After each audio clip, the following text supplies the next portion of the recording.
제가 들려드릴 5번째 소설은요, 헤르만 헤세의 시다르타입니다. 시다르타, 고타마 시다르타는 부처님 이름이에요. 그러나 이 책은 종교소설이 아닙니다. 불교의 교리와 부처님의 성장 과정에서 모티브를 따왔다고 생각합니다. 책에는 고타마라는 인물과 시다르타라는 인물이 따로 있어요. 헤르만 헤세는 한 인간이 어떤 완성에 이르기 위한 과정을 부처의 행적을 빌려 나타내고자 했습니다. 시다르타는 다양한 각도로 해석할 수 있어요. 불교 신자들은 종교적으로 읽어도 되고요.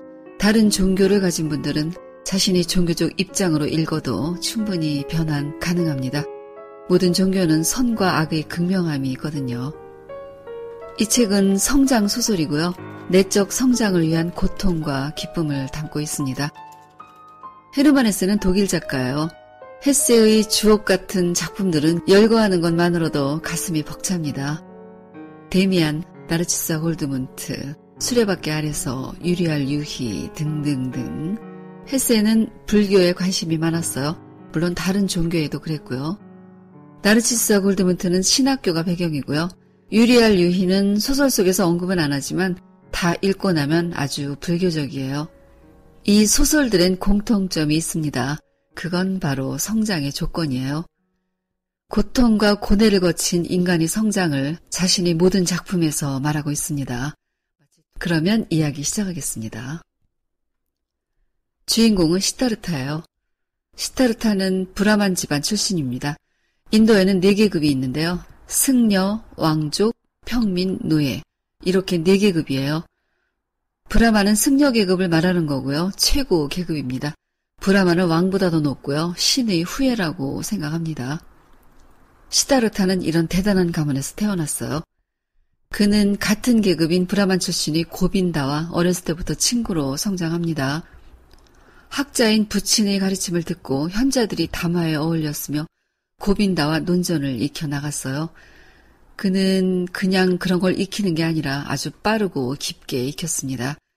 이렇게 슬기롭고 지식을 갈망하는 아들에 대해 아버지와 어머니는 기쁨을 느낍니다. 이 아들 안에서 위대한 현자요 승려인 브라만의 왕자가 자라고 있음을 보는 거였어요. 시다르타가 빛나는 이마와 왕자다운 눈, 가느다란 허리로 시내의 거리를 지나갈 때면 브라만의 젊은 딸들의 가슴은 사랑으로 떨렸어요. 고빈다는 친구 시다르타를 너무 좋아했어요. 그의 고결한 외모와 말하고 행동하는 모든 것을 사랑했습니다. 그는 시다르타가 결코 평범한 승려로 그치지 않으리란 걸 예상합니다. 그는 이렇게 모든 사람들에게 기쁨이었어요. 그러나 정작 시다르타는 아무런 기쁨을 느끼지 못했어요. 자신을 향한 이 모든 사랑들이 영원한 행복은 아니라고 생각했습니다. 또 신에게 드리는 기도와 제물이 대체 신과 무슨 관계가 있을까 의문을 가져요. 또 자신의 훌륭하고 고결한 아버지가 매일처럼 죄를 씻어내는 의식을 하는 것도 이해할 수 없어 했어요. 더 알고 싶고 정진하고 싶은 욕망이 있으나 이곳에서는 채워지지 않을 것임을 알게 됩니다. 그래서 사문이 되기 위해 떠나기로 결심해요. 사문은 수도자인데요. 머리를 깎고 불문에 들어 돌을 닦는 사람이에요. 사문은 여기저기 옮겨다니며 고행을 계속하고 음식은 얻어먹는 것으로 아무것도 갖지 않는 힘든 수도의 삶이에요. 그래서 사문들은 대개 배짱 말랐고 남루한 행색을 하고 다녔습니다. 시타르타가 사문의 대열에 합류하겠다고 하자 아버지는 당황해요.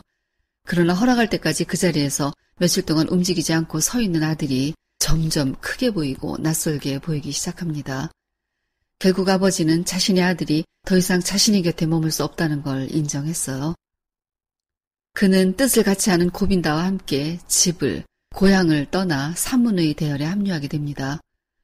꿰매지도 않은 갈색 헝겊자락을 걸치고 하루에 한 끼만 먹다가 보름간 단식을 하고 이후에는 한 달씩 단식을 했어요.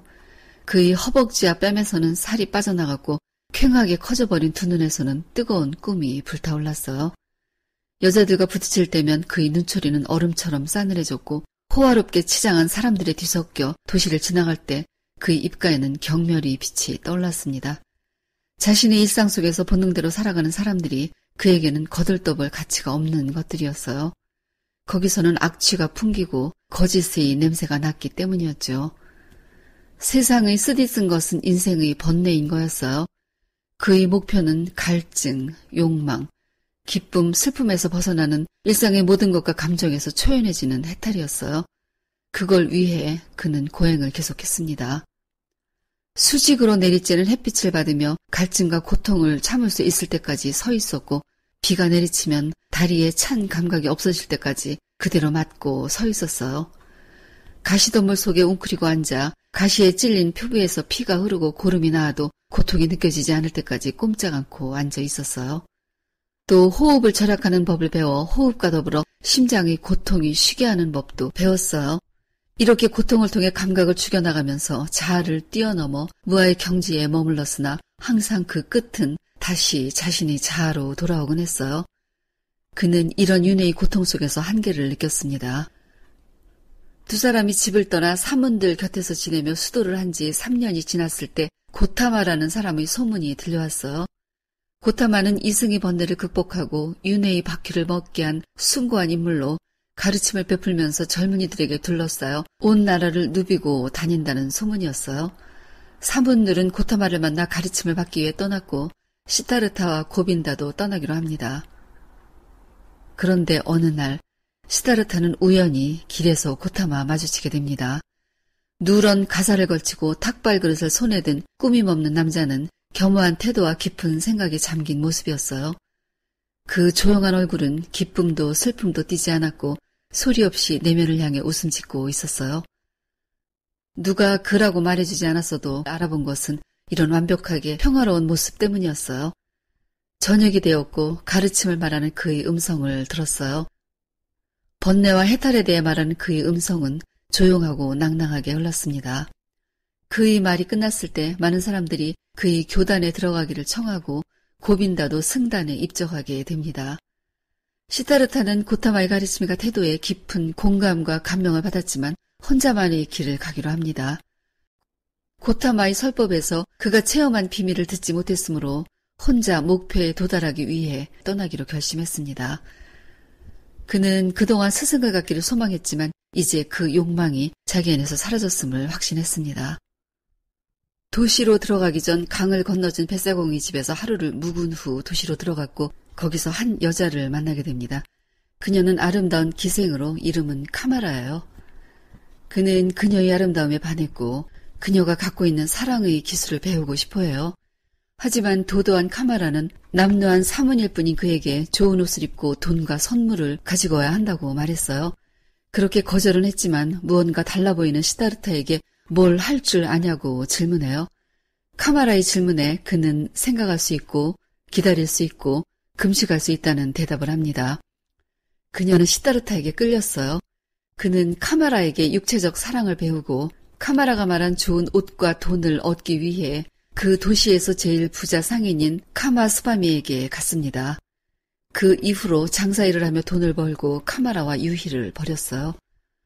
어느덧 세월이 흘렀고 시타르타는 사회적 기준으로 볼 때 많은 것을 가지게 되었어요. 부자가 되어 집과 별장을 가졌고 하인들을 부렸으며 사람들은 그에게 찾아와 조언을 구하기도 했습니다. 그는 도박을 하고 돈을 잃고 나면 다시 부자가 되기 위해 장사일을 열심히 하고 채무자에게는 혹독하게 지불을 요구했어요. 그 높고 투명했던 각성, 긴장된 기대감, 자신이 내면에서 신의 소리를 들으려고 했던 겸허한 마음은 덧없는 옛일이 되고 말았습니다. 어느 날 밤 잠을 자다가 끔찍스러운 악몽에서 깨어났고 침실 벽에 걸린 거울에서 자신이 늙고 추한 얼굴을 보았어요. 말할 수 없는 수치와 염증이 느껴졌지만 그럴수록 잊기 위해 욕정과 술이 베푸는 마취의 세계로 도피하고 더 돈을 긁어 모으려는 충동을 갖게 됩니다. 이런 무의미한 순환을 하느라 그는 점점 지치고 늙고 병들어갔어요.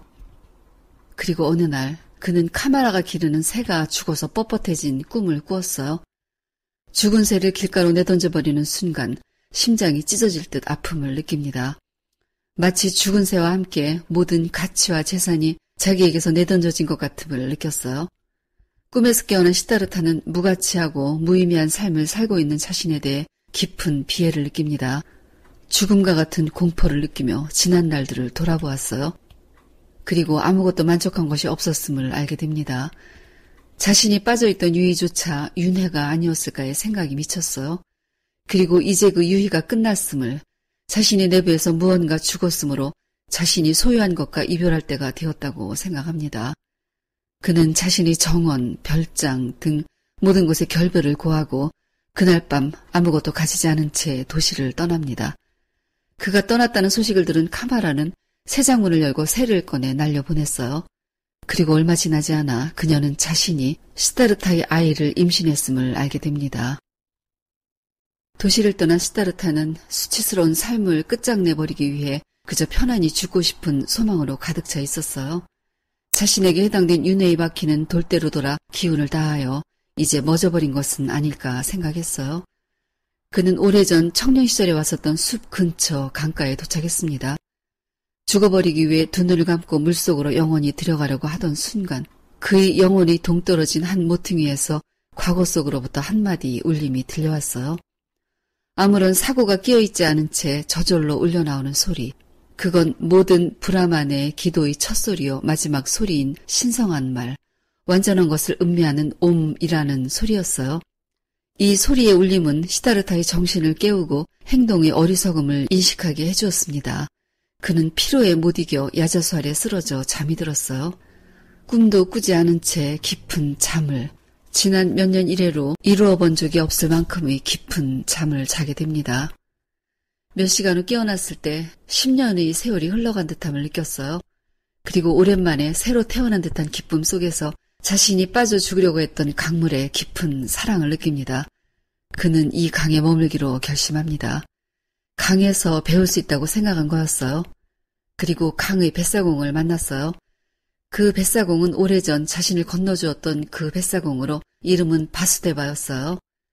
바수데바의 집에서 기거하게 됩니다. 바수데바에게 자신의 지난 일들을 이야기했어요. 바수데바는 경청할 줄 아는 사람이었어요. 시다르타는 들을 줄 아는 사람의 심장에다 자신의 생애와 자신이 추구한 것과 고뇌를 침전시킬 수 있음에 말할 수 없는 행복을 느낍니다. 그는 뱃사공 곁에 머물며 배를 다루는 법을 배웠어요. 그리고 모든 것을 알고 있는 강에서 세상의 이치를 배워나갑니다. 도처에 존재하는 강에는 오직 현재가 있을 뿐이며 과거의 그림자도 미래의 그림자도 없음을, 자신의 삶도 한 줄기 강이었음을, 그 어느 것도 과거에 있던 것이 없고 미래에 있을 것도 없이 다 현재에 있으며 모든 것은 본질과 현존을 지닐 뿐이라는 걸 깨달아요. 시간이 더 흘렀고 이들은 더 노인이 되어갑니다. 어느 날 고타마의 제자인 승려들이 나루터에 몰려들었어요. 고타마가 죽을 병에 들어 이제 곧 최후의 인간적인 죽음을 겪고 해탈에 들어가게 되었기 때문이었어요. 승려들과 수많은 사람들은 고타마의 마지막을 보기 위해 강을 건넜어요. 그 사람들 중에 카마라도 있었습니다. 카마라는 시다르타가 떠난 후 아들을 낳았고 자신의 재산들을 고타마의 승려들에게 시주하고 순례자들에게 자비를 베푸는 삶을 살아왔어요. 그녀는 11살이 된 아들을 데리고 나리터에 왔다가 시다르타와 재회했습니다. 그는 자신의 아들을 금방 알아보았어요. 하지만 그녀는 뱀에 물려 죽고 이제 시다르타는 아들을 데리고 살게 되었습니다. 아들은 건방지고 고집센 성품에 아무 일도 하지 않고 노인을 존경할 줄도 모르는 아이였어요. 아들로 인하여 행복과 평화를 얻는 것이 아니라 고통과 걱정을 얻었음을 시다르타는 깨닫기 시작합니다. 그래도 그는 아들을 사랑했어요. 아들 없이 행복했던 때보다 사랑의 고통을 느끼는 지금이 한결 좋다고 느낍니다. 일부러 그릇을 깨고 아버지를 향해 저주의 말을 퍼붓는 아들의 행동을 보다 못한 바수데바는 몇 가지 조언을 했어요. 사랑의 끈으로 그 애를 속박하는 것이 아닌지를 물었어요. 시다르타의 자비와 인내심이 그 애를 날마다 부끄럽게 만들고 더 견디기 힘들게 하는 건 아닌지를 물었습니다. 이미 늙은 사람이 낡고 가라앉은 감정과 사상이 어린 그 애와 같을 수 없다고 말해주었어요. 도시 어느 스승에게 데려가는 게 좋지 않겠냐고 제안했습니다. 가르침을 받기 위해서가 아니라 다른 아이들을 알게 해서 그 아이들이 세계로 들어가게 해야 한다고 말했어요. 바수데바의 대사 중에서 한 부분을 읽어드리겠습니다. 스스로 삶을 살고 스스로 업벌을 짊어지고 스스로 자기 길을 찾으려는 것을 어떤 아버지가 어떤 스승이 막을 수 있을까요? 당신은 그 누군들 이 길을 걷지 않고 살아갈 자가 있으리라고 생각하십니까? 친구여, 혹시나 당신의 어린 아들만은 당신이 사랑한다고 해서 당신이 그의 번민과 아픔과 실망을 덜어주고 싶다고 해서 그것이 가능할 줄 아십니까? 시다르타는 바수데바의 말을 이해했지만 아들을 떠나보내지는 못했어요. 자식에 대한 맹목적인 사랑은 번뇌이고 너무나도 인간적인 것임을, 이것이야말로 윤회임을 그는 느끼게 되었어요. 그러나 어느 날 아들은 모아둔 뱃삭을 훔쳐서 떠나버렸습니다. 아들을 찾아 도시로 간 시다르타는 그곳에서의 지난 날들을 떠올렸어요. 자신을 이곳까지 오게 한 그 갈망은 어리석은 것임을, 자신은 아들을 도와줄 수 없으며 아들에게 집착해서는 안 된다는 사실을 알게 됩니다. 그리고 마음속 깊이 하나의 상처처럼 도망친 아들에 대한 사랑을 느꼈어요. 그는 공허했습니다. 다시는 아무런 목표를 찾을 수 없을 것 같지만 그래도 참고 기다리기로 했어요. 이건 그가 강에게서 배웠으므로 가능한 것이었어요. 다시 나루토로 돌아온 시다르타는 바스데바와 함께 뱃사공이를 했어요. 여행객들을 건너주며 그들이 행복과 아픔을 이해하게 되었어요. 그들이 충동과 욕망을 이해했고 인간이 그것으로 살아간다는 사실과 그것들로 인해 무한한 것들을 이룰 수 있다는 걸 깨달았어요. 어느 날 강에 비친 자신의 얼굴을 보았습니다. 그 얼굴은 자신의 아버지와 닮아 있었어요. 자신이 지금 아들로 인하여 고통을 겪듯이 그의 아버지 역시 자기로 인하여 똑같은 고통을 겪었음을 생각했어요. 그 대목을 읽어드릴게요. 아버지께서는 벌써 오래전에 이 아들을 다시 한번 못 본 채 외로이 돌아가신 것은 아닐까. 이 기이하고 어리석은 사건, 숙명적인 윤회 속의 순환은 한토막 희극이 아니고 무엇이랴. 시다르타는 더 잘 듣기 위해서 애를 씁니다. 강에서 자신이 만난 사람들의 이야기에 귀를 기울였어요. 그는 완전히 듣는 사람이 되어갔습니다. 세월은 더 흘렀어요. 어느 날 승려생활을 하고 있는 친구 고빈다는 강가에 있는 존경받는 노 뱃사공에 관한 소문을 듣고 강가로 찾아왔어요. 그들은 오랜 세월을 넘어 재회를 했습니다. 고빈다는 친구 시다르타의 변모를 알아차렸어요. 시다르타가 고빈다에게 이야기했던 대목을 읽어드릴게요. 자네의 위대한 스승에게서도 말보다는 사실이 중요하다고 나는 생각하네. 그의 행위와 삶이 그의 말씀보다 가치 있으며 그의 손의 움직임이 그의 의견보다 가치 있다고 나는 생각하네. 나는 말씀이나 사상 속에서 그의 위대함을 보는 것이 아니라 오로지 행위 속에서, 삶 속에서 그의 위대함을 보네. 고빈다의 눈빛은 아직도 고뇌와 영원히 찾지 못하는 안타까움이 담겨 있었어요. 시다르타는 그것을 알아보았고 고빈다에게 자신의 이마에 키스를 하라고 했습니다. 시다르타의 얼굴에 가까이 다가간 고빈다는 그에게서 완성자의 웃음을 보았어요.